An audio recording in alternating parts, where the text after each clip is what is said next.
नमस्कार दोस्तों।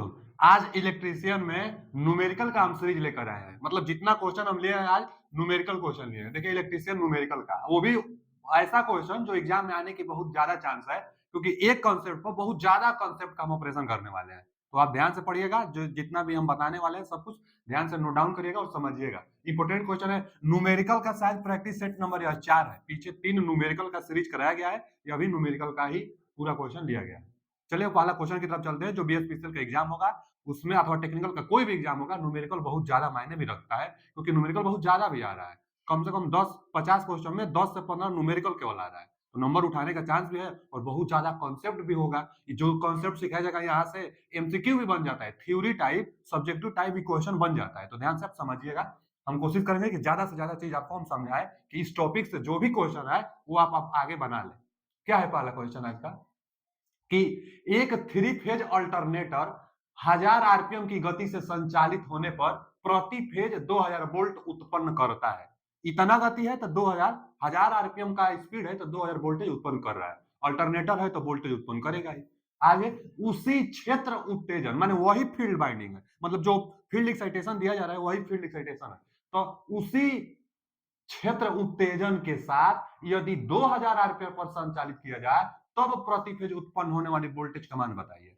अच्छा, हजार आरपीएम पर 2000 वोल्टेज, तो 2000 आरपीएम पर कितना वोल्टेज, यही ना पूछ रहा है जी।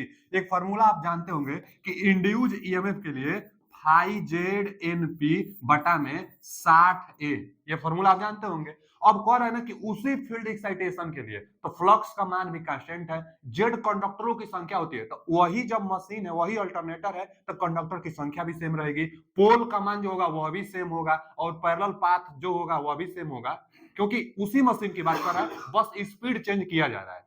तो यहां से इजी क्या होगा, स्पीड एन के अनुक्रमानुपाती हो जाएगा। यह रिलेशन भी बहुत इंपॉर्टेंट है। कौन सा रिलेशन बचा, तो जो स्पीड होता है उसमें और इंड्यूस ईएमएफ में क्या रिलेशन होता है इसके बारे में देखिए। यहां से इसके अनुपाती होगा, क्योंकि ये सब कांस्टेंट हो जाएगा, उसी मशीन की बात बोल रहा है। तो ध्यान रखिएगा, इजी इंड्यूस ईएमएफ है तो हम ई1 ले रहे हैं इसको, तो ई1 जो होगा स्पीड का अनुक्रमानुपाती, तो ई1 बटा में ई2 बराबर एन1 बटा में एन2, क्योंकि इसके अनुक्रमानुपाती है ना जी। तो ई1 एन1 के, ई2 एन2 के। बहुत इंपॉर्टेंट यह है जब कांस्टेंट फ्लक्स होती है। तो शंट डीसी में भी शंट मशीन आती है तो वहां पर भी ऐसा सवाल आता है, तो शंट में भी आ जाएगा, अल्टरनेटर में भी फील्ड एक्साइटेशन कांस्टेंट है तब यहां भी आ जाएगा। अब मान भर दीजिए, बोला है ना 1000 आरपीएम पर 2000 वोल्टेज, इसका मान दिया है 2000 वोल्टेज दिया है। ई2 का मान आपसे पूछा था कितना स्पीड पर 1000 वोल्टेज पर, यह था 2000, 1000 वोल्टेज पर 2000, तो 2000 आरपीएम पर कितना वोल्टेज, यानी एन2 भी दिया है 2000 आरपीएम। 2000 आरपीएम पर कितना वोल्टेज आएगा, देखिए ना, इसको कटाइए, यह 1000 है यह 2000 है, तो दो बार में कटा और दो से इसमें गुणा करेंगे तो दो दूना के 4, ई2 का मान 4000 वोल्टेज आ रहा है। ई2 का मान 4000 voltage, A option is right answer. तो अल्टरनेटर में 2000 आरपीएम पर कितना वोल्टेज, बस यह रिलेशन आप जानते रहेंगे तो सवाल बना लेंगे। अच्छा जी, देखिए अल्टरनेटर था, अल्टरनेटर से जो भी हम सिखाएंगे एकदम समझ लीजिए, एग्जाम में बहुत कुछ पूछता है। चलिए अल्टरनेटर पर हम ऑपरेशन करते हैं। अल्टरनेटर का एक आप पढ़े होंगे डीसी जनरेटर, डीसी जनरेटर पढ़े होंगे, और हम अभी बात जो हो रही है अल्टरनेटर का, अल्टरनेटर का, अल्टरनेटर, अल्टरनेटर, ठीक है जी। अल्टरनेटर की बात हो रही है, डीसी जनरेटर। डीसी जनरेटर में क्या था कि आर्मेचर बाइंडिंग रोटर पर था, यहां से हम लोग सप्लाई लेते थे, डीसी जनरेटर की बात कर रहे हैं। अब फील्ड बाइंडिंग, फील्ड बाइंडिंग कहां रखते थे हम लोग, फील्ड बाइंडिंग, जो फील्ड बाइंडिंग रखते थे, जो फील्ड बाइंडिंग रखते थे वह स्टेटर पर, और यहां पर armature binding, armature binding rotor पर हम लोग रखते थे, इंड्यूस ईएमएफ लेते थे आर्मेचर से। लेकिन डीसी जनरेटर का ठीक उल्टा अल्टरनेटर होता है। क्वेश्चन आया था ना, एक बार क्वेश्चन आया था कि डीसी जनरेटर का विपरीत किस, निम्न में डीसी जनरेटर के विपरीत कौन सी मशीन है, तो डीसी जनरेटर के विपरीत अल्टरनेटर होती है। क्यों होती है, क्योंकि अल्टरनेटर में फील्ड बाइंडिंग रोटर पर आ जाता है, फील्ड बाइंडिंग रोटर पर, और आर्मेचर पर होता है आर्मेचर बाइंडिंग, मतलब स्टेटर पर होता है आर्मेचर बाइंडिंग। यह स्टेटर है यह रोटर है, तो स्टेटर पर आर्मेचर बाइंडिंग और फील्ड बाइंडिंग रोटर पर अल्टरनेटर में, अल्टरनेटर में। अच्छा ठीक है, सिंक्रोनस जनरेटर हो चाहे सिंक्रोनस मोटर हो, जनरेटर मोटर, या तो अल्टरनेटर को सिंक्रोनस जनरेटर हम लोग कहते हैं, तो जनरेटर चाहे मोटर हो यही कनेक्शन होता है। तो डीसी मशीन का उल्टा यह होता है, डीसी जनरेटर का उल्टा अल्टरनेटर होता है। अच्छा जी, फील्ड बाइंडिंग को हम लोग डीसी सप्लाई देते हैं एक्साइटेशन करने के लिए, डीसी सप्लाई। तो यह भी क्वेश्चन पूछता है कि अल्टरनेटर में फील्ड बाइंडिंग क्या होती है, एसी की डीसी की दोनों, तो सिर्फ डीसी सप्लाई एक्साइटेशन के रूप में फील्ड वाइंडिंग को दी जाती है, मतलब रोटर को दी जाती है। अच्छा, कितना स्लिप रिंग लगता है, तो बच्चा अल्टरनेटर में सिर्फ 2 स्लिप रिंग लगता है, यही तो पैसा बचा देता है, मतलब यह काम करने से पैसा बचत हो जाती है, क्योंकि स्लिप रिंग भी महंगा मिलता है। तो अगर आर्मेचर एक तो भारी बाइंडिंग है, तो स्टेटर पर करिए, वहां से सप्लाई ले लीजिए, आर्मेचर को रोटर पर रख देंगे, और रोटर को सिंक्रोनस स्पीड से घूमना है, तो ज्यादा बाइंडिंग रहेगा तो घूम नहीं पाएगा ज्यादा स्पीड से, इसलिए फील्ड बाइंडिंग हल्का रहता है, रखिए, और सिर्फ 2 ही स्लिप रिंग लगेगा इसको, क्योंकि डीसी देने के लिए एक प्लस एक माइनस, तो 2 स्लिप रिंग रहेगा तो आसानी से हम लोग सप्लाई दे देंगे, तो 2 ही स्लिप रिंग रहेगा। आर्मेचर होता तो 3 स्लिप रिंग लगता, छोटे मशीन में भले रख दिया जाता है, लेकिन बड़ी मशीनों में फील्ड बाइंडिंग रोटर पर होता है। तो बहुत इंपॉर्टेंट था अल्टरनेटर। अल्टरनेटर के लिए ना एक आता है व्हीकल। अच्छा, यहाँ पर जो सप्लाई दी जाती है 160 वोल्ट के आसपास, 160 वोल्ट के आसपास दी जाती है इसको सप्लाई, सिंक्रोनस स्पीड पर अल्टरनेटर घूमता भी है। एक आता है व्हीकल। व्हीकल आर्मेचर करंट और फील्ड करंट के बीच में रोटेट कराई जाती है, वी जैसा आकृति बनता है, और सबसे आर्मेचर करंट कम कहाँ होता है, तो यूनिटी पावर फैक्टर पर होता है। आगे जाते हैं तो लैग मिलता है, अल्टरनेटर में बता रहे हैं, मोटर में उल्टा होता है, आगे जाने पर लैग मिलता है, और यहाँ पर लीड मिलता है। लीड कहाँ मिलता है, फील्ड करंट कम होता है तब, फील्ड करंट कम होता है तो इसका मतलब अंडर एक्साइटेशन पर लीड होता है, और ओवर एक्साइटेशन, फील्ड करंट ज्यादा है इसका मतलब ओवर एक्साइटेशन, तो ओवर एक्साइटेशन पर क्या है बच्चा, लैग मिलेगा अल्टरनेटर में। अब क्वेश्चन आर्मेचर रिएक्शन से पूछता है, तो आर्मेचर रिएक्शन में ओवर एक्साइटेशन पर आर्मेचर रिएक्शन हमेशा डीमैग्नेटाइज आता है, और अंडर एक्साइटेशन पर आर्मेचर रिएक्शन मैग्नेटाइज आता है। तो अंडर एक्साइटेशन पर मैग्नेटाइज और ओवर एक्साइटेशन पर डीमैग्नेटाइज आता है, यूनिटी पावर फैक्टर पर क्रॉस मैग्नेटाइज आता है। 3 प्रकार से आर्मेचर रिएक्शन होता है। यहां से क्वेश्चन अल्टरनेटर में देखने को हर सेट में मिलता है, इसलिए पूरा हम चर्चा किए हैं आपके लिए। चलिए अगला क्वेश्चन क्या है। अगला क्वेश्चन है कि एक single phase motor 120 volt 50 hertz line से 5 एम्पियर का करंट खींचता है। सिंगल फेज मोटर है और 120 वोल्ट 5 एम्पियर का करंट लेता है। मोटर का पावर फैक्टर 65%, मतलब 0.65 है। मोटर द्वारा अवशोषित की जाने वाली सक्रिय बिजली कितनी होगी, माने एक्टिव पावर पूछ रहे। देखिए यहाँ पे एक्टिव पावर कितना ऑब्जर्व करेगा, तो एक्टिव पावर एक होता है रिएक्टिव पावर। तो एक्टिव पावर के लिए फॉर्मूला क्या आएगा, पी बराबर वी आई कास फाई, यह एक्टिव पावर के लिए फॉर्मूला होता है, और एक होता है पी बराबर वी आई साइन फाई, यह रिएक्टिव पावर के लिए फॉर्मूला होता है। तो एक्टिव पावर सक्रिय पावर ही ज्यादा पूछता है आपसे, ट्रिक लेकिन लगवा लेता है, निम्न में से कौन सा रिएक्टिव पावर का फॉर्मूला होगा, तो रिएक्टिव पावर में साइन आएगा, एक्टिव पावर में कास आएगा।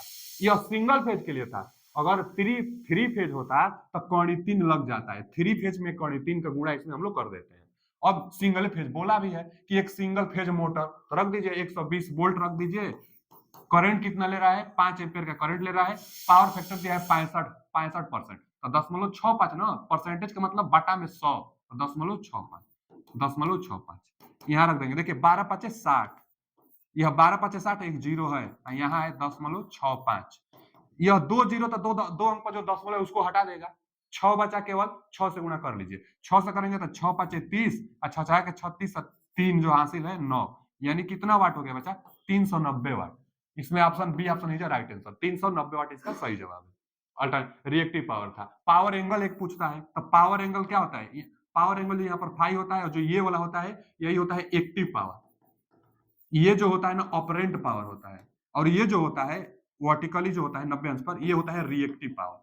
रिएक्टिव पावर यहाँ से फाई जो होगा, कास फाई को ही पावर फैक्टर कहते हैं, तो कास फाई बराबर एक्टिव पावर बटा में ऑपरेंट पावर, कास थीटा बराबर क्या होता है, आधार बटा कोण, तो एक्टिव पावर बटा में ऑपरेंट पावर, नहीं तो एक्टिव पावर रजिस्टिव लोड के लिए होता है, और reactive power L and C load के लिए होता है, और जेड दोनों का कॉम्बिनेशन, एक जो होता है दोनों का कॉम्बिनेशन, तो दोनों कॉम्बिनेशन जेड होता है।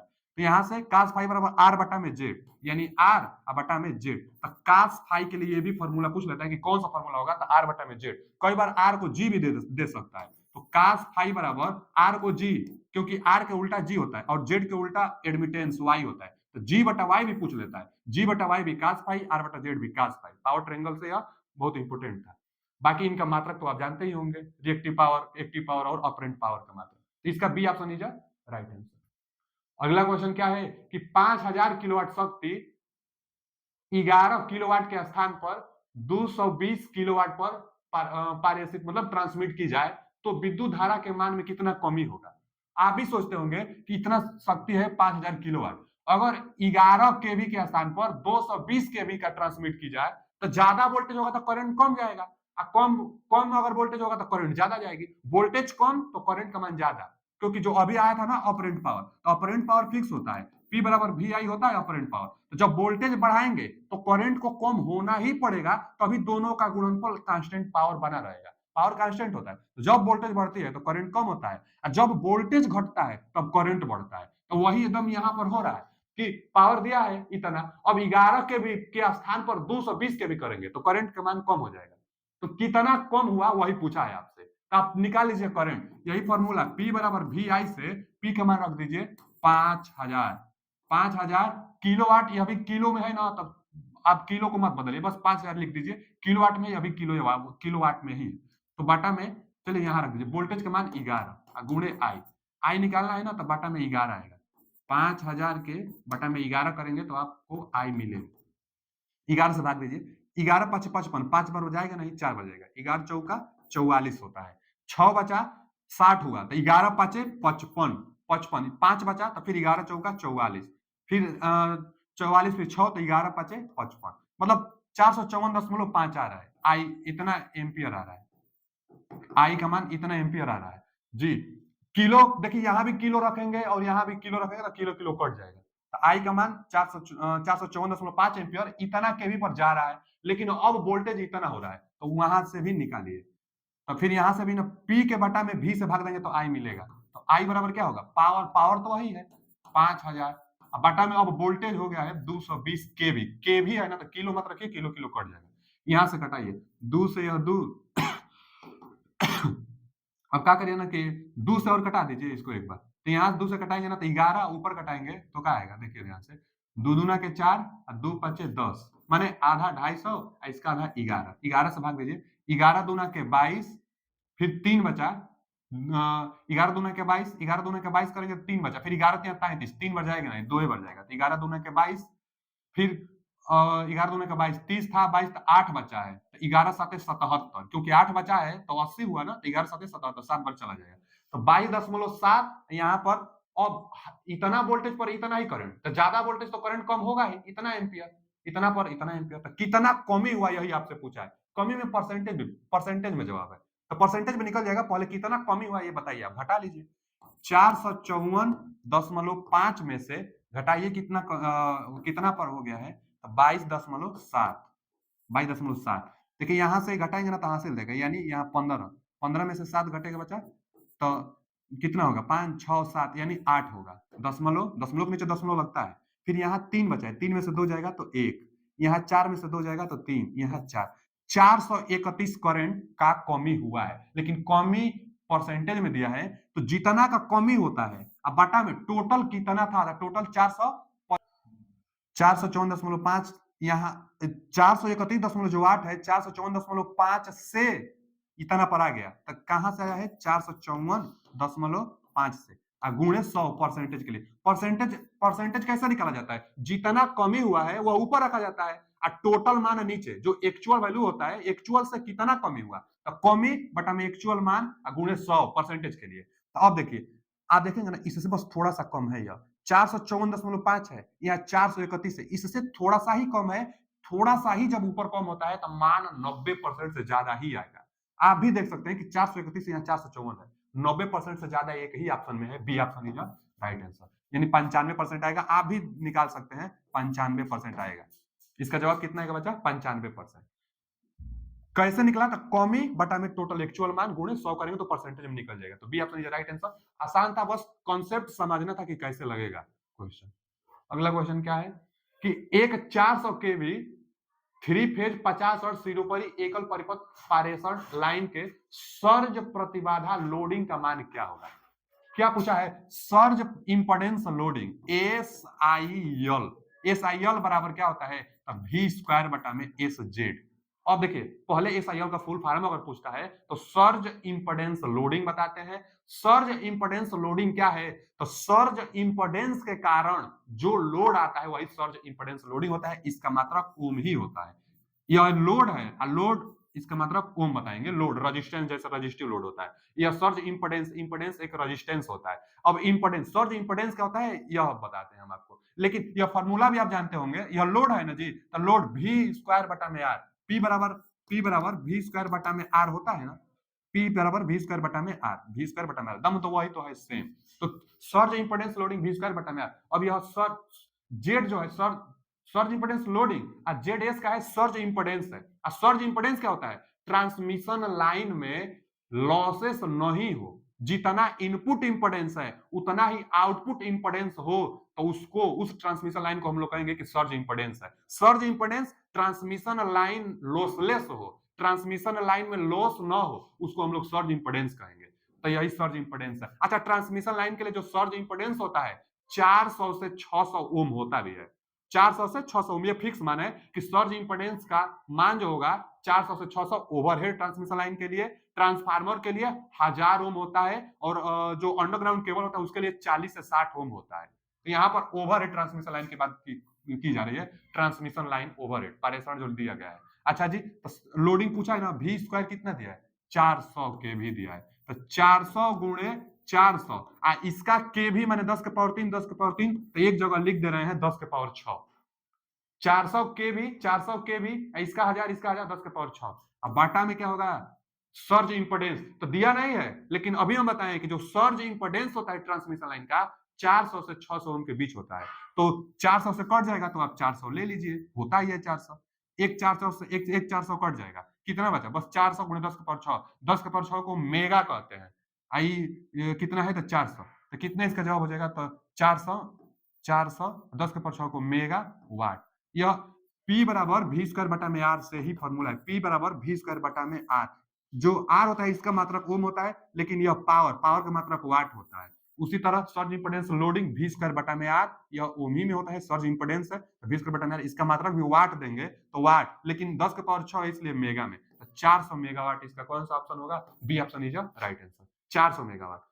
सर्ज इंपोर्टेंस कई बार पूछता है और लोडिंग भी पूछ लेता है, तो फॉर्मूला जानते रहिएगा, इसका मान फिक्स होता है। ट्रांसमिशन लाइन के लिए 400 से 600 और ट्रांसफार्मर के लिए 1000, अंडरग्राउंड के लिए 40 से 60 होता है। अगला क्वेश्चन क्या है?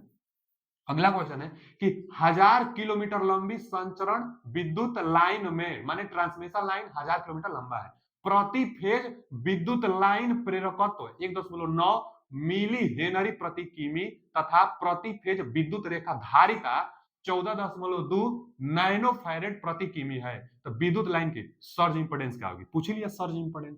सर्ज इंपोर्टेंस क्या अभी हम बताए थे? जेड एस को सर्ज इंपोर्टेंस कहते हैं। ट्रांसमिशन जो लाइन होती है लॉसलेस ट्रांसमिशन लाइन, लॉसलेस का मतलब लॉसेस जीरो हो, पावर जो लॉसेस होगी वो जीरो जीरो हो, power loss zero, power loss अगर जीरो होगी, पावर लॉस जीरो होगी तो उसी को हम लोग कहते हैं बच्चा सर्ज इंपोर्टेंस। और सर्ज इंपोर्टेंस ट्रांसमिशन लाइन के लिए 400 से 600, 400 से 600 ओम होता है, और अंडरग्राउंड केबल रहेगा तो 40 से 60, और ट्रांसफार्मर रहेगा तो 1000 ओम होता है। सर्ज इंपोर्टेंस लॉसलेस, लॉस ना हो, इनपुट जितना इंपोर्टेंस होगा आउटपुट उतना ही होगा, इसलिए तो लॉसलेस है, माने बीच में लॉसेस नहीं होगी। अब सर्ज इंपोर्टेंस पूछा है ना, यही सर्ज इंपोर्टेंस। तो सर्ज इंपोर्टेंस लंबाई पर निर्भर नहीं करेगा, क्योंकि ट्रांसमिशन लाइन के रास्ते में लॉस हो ही नहीं रहा है, तो लंबाई पर कैसे निर्भर करेगा? ट्रांसमिशन लाइन लॉस हो ही नहीं रहा है तो लाइन पर नहीं निर्भर करता। किस पर निर्भर करता है?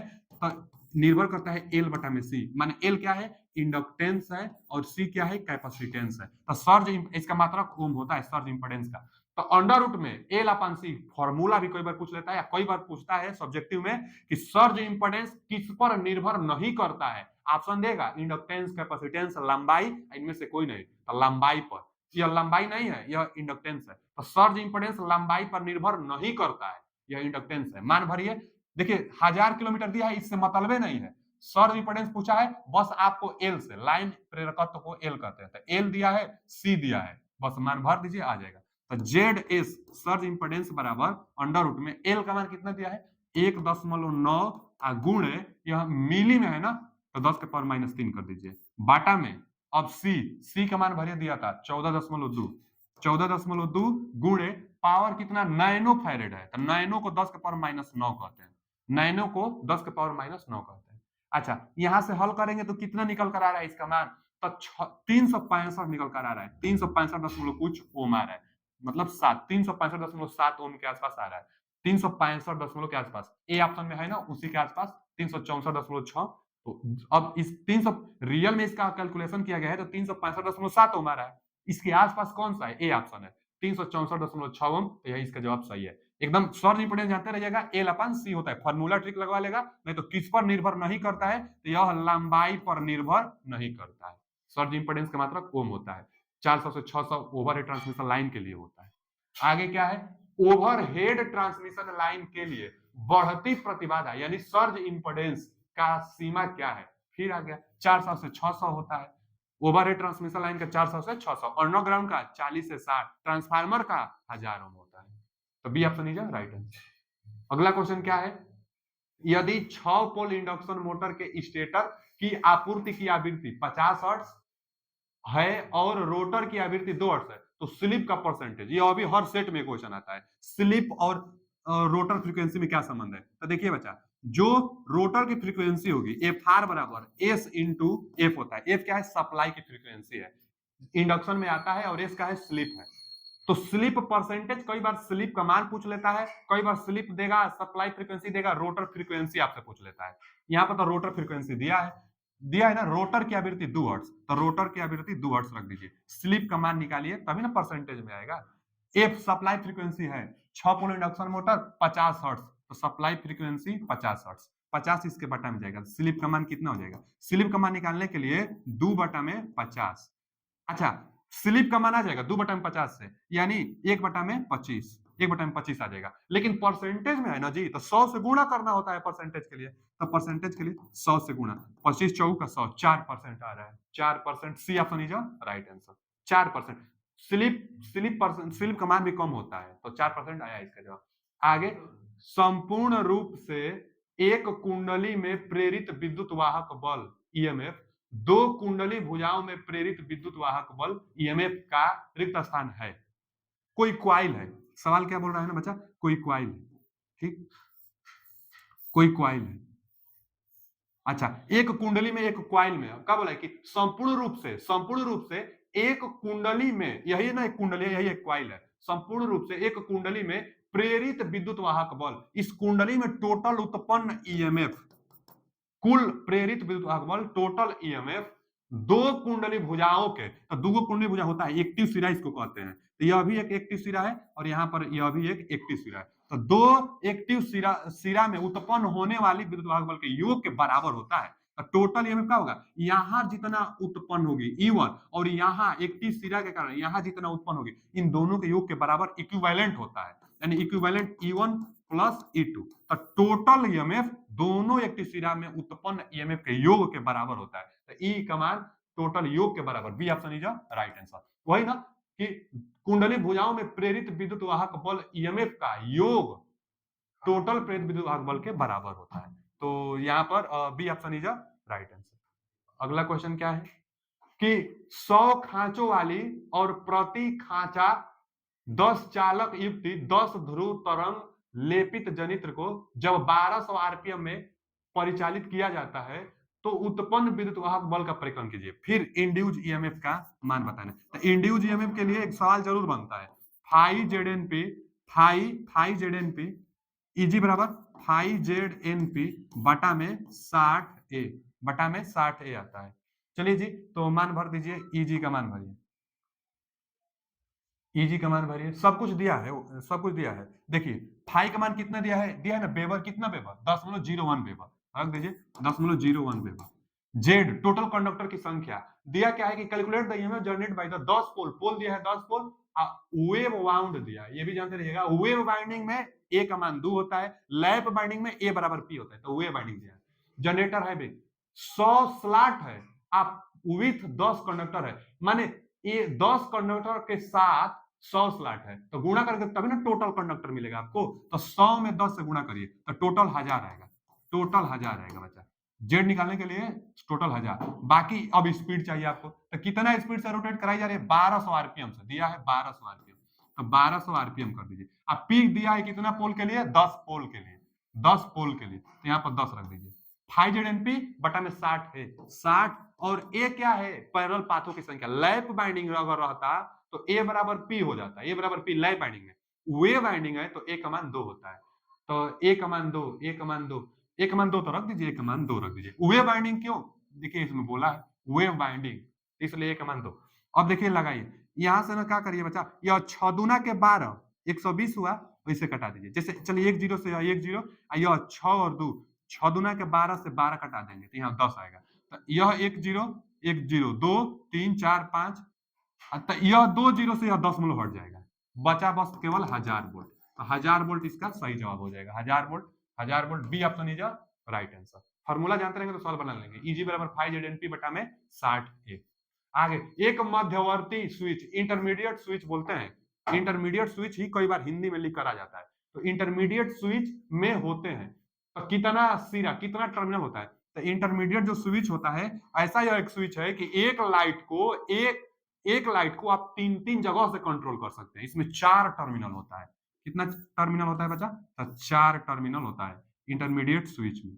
जो इंटरमीडिएट स्विच होता है इसमें 4 टर्मिनल होता है। यही है इंटरमीडिएट। कई बार पिक्चर देकर पूछ लेता है। तो इंटरमीडिएट स्विच होता है 4 सिरा, इसका C option is right answer. 4 सिरा इंटरमीडिएट स्विच में होता है। अगला क्वेश्चन क्या है? अगला क्वेश्चन है कि 72 क्वाइल वाले डीसी मशीन के लिए कम्यूटेटर सेगमेंट की संख्या होगी। ये तो कई बार हम लिखवाएंगे, थ्योरी पढ़ाए थे, वहां भी कई बार हम बताए थे आपको कि जितना कम्यूटेटर सेगमेंट होता है उतना ही क्वाइल होता है। तो कम्यूटेटर सेगमेंट की संख्या 72 क्वाइल वाले डीसी मशीन में कम्यूटेटर सेगमेंट की संख्या तो 72 होगा, C option is right answer. Commutator segment की संख्या क्वाइल की संख्या के बराबर होती है। कम्यूटेटर जो होता है यह क्या करता है, एसी को डीसी अथवा डीसी को एसी में कन्वर्ट करता है। कम्यूटेटर, कम्यूटेटर के ऊपर उभरा हुआ भाग एक होता है, उसको कम्यूटेटर राइजर कहते हैं हम लोग। तो यहाँ पर 72 C option is right answer. अगला क्वेश्चन क्या है? एक 5 kilowatt 60 hertz 6 pole slip ring induction motor 960 RPM पर चलती है। इसकी सिंक्रोनस चाल और स्लिप परसेंटेज का मान बताइए। अभी स्लिप परसेंटेज हम बताए भी थे, पहले स्लिप परसेंटेज बताइए आप। एस बराबर फॉर्मूला क्या होता है? रोटर फ्रीक्वेंसी दिया होगा। देखिए दो जगह स्लिप का रिलेशन बहुत इंपॉर्टेंट है। एक तो रोटर फ्रीक्वेंसी, एस बराबर सप्लाई फ्रीक्वेंसी। तो यहाँ रोटर फ्रीक्वेंसी की बात कर नहीं रहा है। तब क्या होता है स्लिप का फॉर्मूला? तो एक और होता है स्लिप का फॉर्मूला कि एनएस माइनस एनआर बटा में एनएस। तो यहीं से निकलेगा, मान भर दीजिए। स्लिप निकालने के लिए सिंक्रोनस स्पीड, तो 6 पोल के लिए सिंक्रोनस स्पीड कितना होता है? देखिए 2 पोल के लिए 3000 आरपीएम, 4 पोल के लिए 1500, उसके बाद 6 पोल के लिए 1000 आरपीएम निकल भी जाएगा। सिंक्रोनस स्पीड के लिए निकलता है 120 एफ बटा में पी। बेसिक फार्मूला है, सबसे एकदम बेसिक यही है सिंक्रोनस स्पीड में। अब कितना पोल के लिए और कितना चाहिए? देखिए 120 फ्रीक्वेंसी तो 50 हर्ट्ज दिया है, बाकी पोल की संख्या 6 दिया है। 6 से कटाइए, 6 दूना के 12, 6 दूना का 12, यहाँ 20, 20 500 एक जीरो, ये 1000 आरपीएम आ रहा है ना। तो वही सिंक्रोनस स्पीड 1000 आरपीएम। 6 पोल के लिए 1000 आरपीएम होता है, 4 पोल के लिए 1500 आरपीएम होता है, और 2 पोल के लिए कितना होता है? तो 3000 आरपीएम होता है। अब यहाँ रोटर स्पीड दिया होगा, देखिए 960 आरपीएम पर चलती है, तो वही तो रोटर स्पीड है 960 आरपीएम। तो 960 अब बटा में सिंक्रोनस स्पीड तो 1000 आया था। हम निकालिए, यहाँ 1000 में से 960 जाएगा तो कितना बचेगा बच्चा? 40 बचेगा। अब परसेंटेज में स्लिप चाहिए तो 100 से आप गुणा भी कर सकते हैं, परसेंटेज में चाहिए तो अब देखिए ना, अब बटा में क्या है 1000, तो ये 2 जीरो से ना, ये 2 जीरो को कटा दीजिए, बटा में 10, आइए 10 से 10 यानी 4% आ रहा है। कितना? 4%। तो 4% यहाँ है, 4% यहाँ है। आज सिंक्रोनस स्पीड भी पूछा था, सिंक्रोनस चाल था 1000 आया था, इसलिए D option is right answer. D option is right answer. अगला क्वेश्चन क्या है बच्चा कि एक ट्रांसफार्मर का पूर्ण भार कॉपर हानि 6400 वाट है, तो आधा भार पर कॉपर हानि में कमी बताइए। बहुत इंपॉर्टेंट क्वेश्चन है, बहुत इंपॉर्टेंट क्वेश्चन है, बहुत बार देखने को मिलता है इस पर। देखिए इसमें दो चीज पूछ लिया है। पहला क्या दिया है? पहला दिया है कि एक ट्रांसफार्मर का पूर्ण भार पर कॉपर हानि 6400 वाट है, 6400 वाट है कॉपर हानि। तो आधा लोड पर बताइए ना। देखिए पीसीएम बराबर एम स्क्वायर इंटू पीसीयू होता है। माने जिस लोड पर आपको कॉपर लॉस चाहिए वह यहां पर आता है, जितना मान पर चाहिए एम स्क्वायर वह गुणांक होता है, और पीसीएम फुल लोड पर कॉपर लॉस होता है।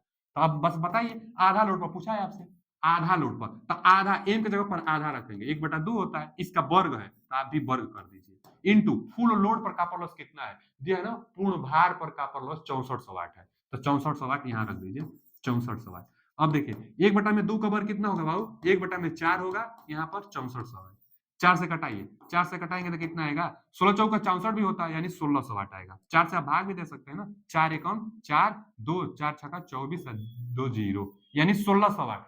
आधा लोड पर यही यही यहाँ तक ही क्वेश्चन एक बन जाता है। कि फुल लोड पर कॉपर लॉस 6400 वाट है तो हाफ लोड पर कॉपर लॉस कितना होगा, ये फॉर्मूला लगाइए, आ जाएगा क्वेश्चन। यहीं तक बहुत बार पूछता है, लेकिन इसमें थोड़ा आगे बढ़ा लिया है कि फुल लोड पर इतना था, हाफ लोड पर इतना है, तो कितना का कमी हुआ। पूछा है ना कि कॉपर लॉस में कमी बताइए, तो बताइए कमी कितना का हुआ। 6400 वाट पहले था और 1600 वाट अब हो गया, तो जीरो, यहां से जीरो, यहां से 8 6 14, यानी यहाँ 8 और यहाँ पर 5 में से एक जगह ना तो 4, 48 वाट में कमी हुई। कमी कितना हुआ बच्चा, 48 वाट कम होकर इतना आ गया, 48 watt. A option is right answer. कमी ध्यान देना होगा, कमी पूछा है कि हाफ लोड पर कॉपर लॉस पूछा है, जो पूछेगा वो आप बता दीजिएगा, बहुत इंपॉर्टेंट क्वेश्चन था। तो यहाँ पर ए ऑप्शन राइट। आप जानते भी होंगे कि कॉपर लॉस बदलता है, आयरन लॉस नहीं बदलता है। कॉपर लॉस जब आयरन लॉस के बराबर हो जाती है तो ट्रांसफार्मर की एफिशिएंसी मैक्सिमम होती है। चलिए आगे चलते हैं। आगे क्या है बच्चा कि यदि पश्च अंतराल वाई बी और अग्र अंतराल वाई एफ, माने इसको ना बैक पिच कहते हैं, इसको फ्रंट पिच कहते हैं, तो लैप और तरंग कुंडली के लिए कुल कुंडली अंतराल क्रमशः क्या होगी। देखिए एक लैप बाइंडिंग है, एक वेव बाइंडिंग है, वेव बाइंडिंग और एक लैप बाइंडिंग। वेव बाइंडिंग और यहां से जो यहां से जो बाइंडिंग आता है निकलकर, यह कौन सा बाइंडिंग आता है, यह वेव बाइंडिंग आता है। यह क्या है बच्चा, यह वेव बाइंडिंग है। एक लैप बाइंडिंग होता है। लैप बाइंडिंग क्या होता है, देखिए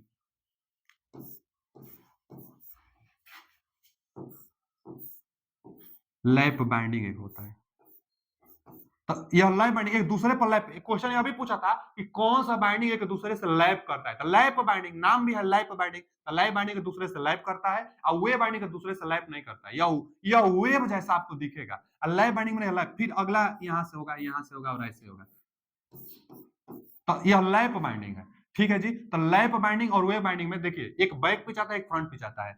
तो बैक पिच क्या होगा, पहला कॉइल का दोनों एक्टिव सिरा, पहला कॉइल का दोनों एक्टिव सिरा क्या कहलाता है, बैक पिच कहलाता है। तो पहला कॉइल यह है ना, दोनों एक्टिव सिरा, यानी यहाँ पर इसी का एक्टिव सिरा यह, तो यहां से यहां तक यह क्या हो जाएगा, यही बैक बैक पिच हो जाएगा। तो Y B, Y B back pitch, पहला कॉइल का दोनों एक्टिव सिरा बैक पिच कहलाता है। अब फ्रंट पिच दूसरा कॉइल का पहला एक्टिव और पहले कॉइल का दूसरा एक्टिव के बीच की दूरी फ्रंट पिच कहलाती है। तो दूसरा कॉइल का पहला एक्टिव और पहले कॉइल का दूसरा एक्टिव सिरा, यानी इतना इतना, यह क्या कहलाता है, यह कहलाता है बच्चा वाई एफ, फ्रंट पिच कहलाता है। तो अब आप बताइए बैक पिच ज्यादा है कि फ्रंट पिच ज्यादा है, तो बैक पिच ज्यादा है, तो लैप बाइंडिंग में बैक पिच ज्यादा होता है। वे बाइंडिंग में, वे बाइंडिंग में देखिए, वे बाइंडिंग में क्या था, अभी हम क्या बताए हैं, यहां से और यहां से ऐसे इस जाता रहेगा। हम बताए ना कोई भी एक कॉइल, चलिए यह कॉइल हम ले लेते हैं, तो दोनों एक्टिव सिरा के बीच की दूरी को हम लोग बैक पिच कहते हैं, तो यह वाई भी हो गया।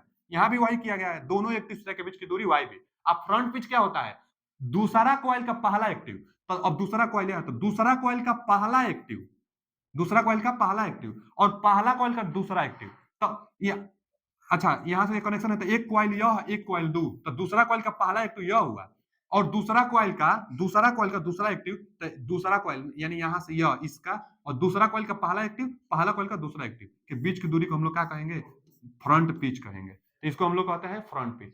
फ्रंट पिच क्या था, फिर से समझिए, दूसरा कॉइल का पहला एक्टिव, पहला कॉइल का दूसरा एक्टिव के बीच की दूरी को फ्रंट पिच, एकदम सेम यहां भी वही काम हुआ है, दूसरा का पहला एक्टिव और पहला का दूसरा एक्टिव, यहां भी एकदम सेम वही हुआ है। बाकी फ्रंट पिच बैक पिच तो आप जानते हैं, दोनों एक्टिव सिरा, तो दोनों एक्टिव सिरा, पहला कॉइल यह है, दूसरा कॉइल यह है, दूसरा का एक्टिव और पहला का दूसरा एक्टिव। अब क्या था, यहां पर निकालिए, यहां पर निकालिए कि दोनों का डिफरेंस जो आता है वही कम्यूटेटर पिच कहलाता है, वही रिजल्टेंट पिच। तो वाई आर रिजल्टेंट पिच, दोनों का डिफरेंस यहाँ, क्योंकि रिजल्टेंट पिच यह पहला और यह दूसरा था, रिजल्टेंट पिच तो बस यही ना हुआ, बस इतना ही ना रिजल्टेंट हुआ, तो वाई बी में से वाई एफ घटा दीजिए, तो वाई बी में से वाई एफ को आप घटा दीजिए, तो वाई बी में से वाई एफ घटाएंगे, यहाँ वाई बी में से वाई एफ घटा देंगे, यही ना बचेगा resultant pitch. Resultant pitch lap के लिए इतना आता है, Y B minus Y F. आइए वेव बाइंडिंग में, वेव बाइंडिंग में रिजल्टेंट कितना आएगा, यहां से यहां तक बैक पिच था, यहां से यहां तक फ्रंट पिच था, तो रिजल्टेंट कितना आएगा, दोनों का योगफल है तो रिजल्टेंट होगा। इसके लिए जो रिजल्टेंट आता है, रिजल्टेंट जो पिच निकल कर आती है वाई बी, जो वाई बी आता है बच्चा, वाई बी, वाई आर ना, रिजल्टेंट के लिए वाई आर, रिजल्टेंट रिजल्टेंट जो पिच आती है, रिजल्टेंट पिच वाई आर बराबर Y B plus Y F, माने बैक पिच फ्रंट पिच दोनों का योगफल रिजल्टेंट होगा। अब यहां पूछा था कि लैप और तरंग दोनों के लिए कुल क्रमशः होगा, कुल कुंडली अंतराल क्रमशः होगा। तो कुल मतलब रिजल्टेंट पूछा है, अंतराल मतलब जो पहले दिया है पहले बताएंगे। लैप पहले है तो लैपोला, लैपोला यह है यानी Y B minus Y F. आगे फिर वेव, तो वेव के लिए पूछा था बाद में, तो वेव के लिए हमारा यह आया ना, तो यह पहला ही ऑप्शन सही दिया है। पहला ऑप्शन क्या बचा, सही दिया है। दोनों का डिफरेंस और दोनों का योगफल ही होगा लैप और वेव के लिए। समझते रहेंगे ना तो कभी आप बोलेंगे नहीं, फिगर आप समझ लीजिए, रिजल्टेंट पिच आप बना लेंगे। बैक पिच फ्रंट पिच किसमें ज्यादा किसमें कम, किसमें बराबर, इसमें बराबर भी हो सकता है दोनों, तो किसमें बराबर हो सकता है, किसमें बराबर नहीं होता है, किसमें कौन ज्यादा होता है, हमेशा पूछता है। और कम्यूटेटर पिच जो आती है निकल कर, वह कभी भी सम संख्या नहीं हो सकती है, हमेशा विषम संख्या होती है। तो कम्यूटेटर पिच जो आता है वो हमेशा विषम संख्या होता है। आगे क्या दिया है क्वेश्चन कि स्टेटर के साथ स्टार संयोजन में एक 3 कला इंडक्शन मोटर 15 एम्पीयर की धारा कर्षित करता है, मतलब लेता है 15 एम्पीयर की धारा स्टार में है। अब आगे डेल्टा संयोजन हो जाए तो लाइन धारा कितना लेगा। स्टार में 15 लेता है तो डेल्टा करने पर कितना लेगा, यही पूछा है आपसे। देखिए यहां आता है एक स्टार और यहां आता है एक डेल्टा। अब स्टार जो कनेक्शन होता है यहां पर लाइन करंट और फेज करंट दोनों बराबर होता है। तो अगर कोई पूछेगा ना स्टार में 15 एम्पियर लेता है तो यानी लाइन करंट 15 है, तो फेज करंट कितना होगा स्टार के लिए। स्टार के लिए 15 एम्पियर अगर ले रही है तो फेज करंट तो दोनों बराबर होगा स्टार में। स्टार में तो दोनों बराबर, पूछा स्टार में नहीं है, पूछा आपसे डेल्टा में है। तो कभी भी जब फेज कन्वर्जन की जाती है तो यहाँ पर जो फेज वोल्टेज होता है यहीं पर जाकर उसका फेज वोल्टेज के बराबर होता है। तो यहाँ पर फेज वोल्टेज तो 15 ही होगा क्योंकि लाइन वोल्टेज फेज वोल्टेज बराबर होगा। स्टार में 15, तो यहाँ पर लाइन वोल्टेज चाहे फेज वोल्टेज 15 ही एम्पियर है। हाँ 15 ही एम्पियर है दोनों का, मतलब दोनों करंट, लाइन लाइन करंट कहिए अथवा लाइन फेज फेज करंट कहिए अथवा लाइन करंट कहिए, दोनों का मान 15 एम्पियर दिया है, होता ही है बराबर, 15 दिया है तो दोनों बराबर होगा। अब डेल्टा में जाएंगे, जब फेज करंट यहाँ अगर 15 है तो वहां पर फेज करंट कितना होगा, तो डेल्टा में पहले क्या होता है इसको समझ लीजिए। डेल्टा में वोल्टेज बराबर होते हैं, लाइन वोल्टेज फेज वोल्टेज बराबर होता है, लेकिन जो लाइन करंट होता है वो कौन 3 गुना होता है फेज करंट का, कौन 3 गुना होता है फेज करंट का, I P H. Phase current का कौन 3 गुना करेंगे तब लाइन करंट होगा। अब फेज करंट कन्वर्जन होता है तो यहाँ पर फेज 15 तो वहां ले जाएंगे तो फेज कितना आएगा, फेज निकालने के लिए लाइन का बटा में कौन 3 की जाती है। देखिए ना यहाँ से आईएल के बटा में आप कौन 3 करेंगे तो आईपीएच निकलेगा ना जी, आईपीएच निकलेगा। यानी लाइन करंट में कौन 3, लाइन करंट में कौन 3 से भाग देंगे तो फेज करंट मिलेगा। डेल्टा में लाइन दिया है 15 तो डेल्टा में फेज कितना मिलेगा, डेल्टा में फेज मिलेगा लाइन यानी 15 का बटा में कौन 3, 15 बटा में कौन 3, 15 दिया था तो 15 के बटा में कौन 3 कर देंगे तो फेज करंट का मान निकल जाएगा। अब फेज करंट नहीं पूछा है, पूछा क्या है कि डेल्टा में रिक्त स्थान लाइन कितना कर्षित करते, कितना लेती है, तो कितना लाइन लेगा वो लाइन वोल्टेज पूछा है, कितना लाइन करंट लेगा। यहाँ पर फेज निकल गया 15 बटा कौन 3, तो लाइन भी आप निकाल सकते हैं ना, लाइन करंट, लाइन करंट के लिए क्या होगा आईएल बराबर लिखा गया है, देखिए यहाँ पर आईएल बराबर कर्ण 3 गुणे आईपीएच, तो मान भर दीजिए कर्ण 3। अब फेज करंट कितना है 15 बटा में कर्ण 3 है ना फेज करंट, अब 15 बटा में कर्ण 3, 15 बटा में कर्ण 3, 15 बटा में कर्ण 3 करेंगे तो कर्ण 3 से कर्ण 3 कट जाएगा। देखिए आईएल बराबर कर्ण 3 है फेज करंट, तो 15 बटा में कर्ण 3 से कर्ण 3 कट जाएगा तो 15 एम्पियर, 15 एम्पियर होगा।